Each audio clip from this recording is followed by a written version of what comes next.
In this video, we'll talk about why it's important to have a solid thesis statement and how to write it for this essay. If you're traveling to an unknown destination, what will help you get there most efficiently? You would probably need something like the GPS address, directions from someone who knows where they're going, or a map. Just like you need a clear picture of where you're going when you're traveling somewhere new, you need a well-written thesis statement in order to guide and shape your essay. The thesis statement is the most important sentence of your essay, and it is almost always the last sentence of your introductory paragraph. You'll start with a hook, move into some context and background information, and then give your thesis statement. The thesis statement helps to guide both you as the writer while you're drafting and composing, and your audience while they're reading. The thesis statement can be revised as you write, but you can't really write without one. Let's take a look at an example.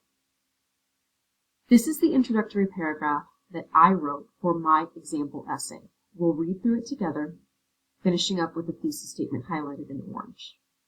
Each day, human beings must face a choice to bear witness and try to ease the suffering of others, or to carry on with our lives as though nothing is wrong. This is the hook to begin with, starting to get the audience's attention. Next, we have some context and background information.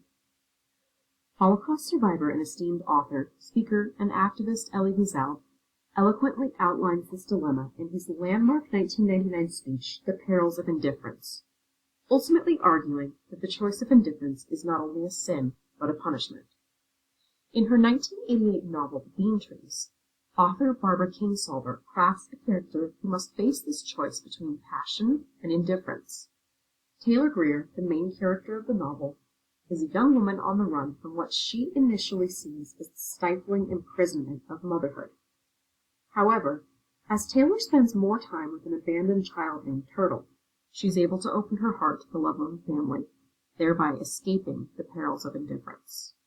Here's the thesis statement. Taylor embodies Wiesel's most essential idea that we must not fall under the spell of indifference, reminding us that caring for others is our most sacred duty as humans. If you don't have a thesis statement, you'll need to return to the 2.12 Synthesis Essay Workshop 1 document in order to access this graphic organizer. You'll need to scroll down about halfway through to find it.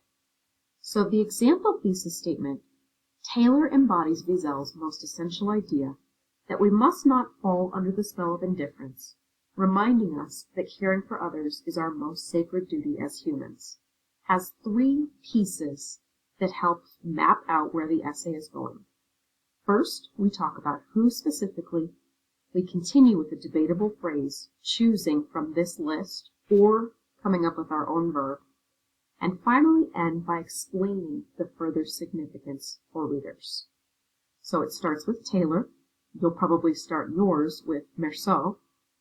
Then you'll need to move into how Meursault is related to the idea of existence preceding essence, finishing up with a sentence that connects to the bigger picture, proving that, resulting in making us doubt or reminding us. A well-written thesis statement will have all 3 pieces, follow essentially this format, reference both Meursault and the idea or phrase that existence precedes essence, and then tie it into further significance. Your next steps will be to write your thesis statement, either directly in your essay or in the 2.12 document, get it approved or checked by your teacher, then add it into your intro paragraph. Again, it should be the last sentence. Once you've done that, you can continue drafting, revising, editing, or polishing your essay.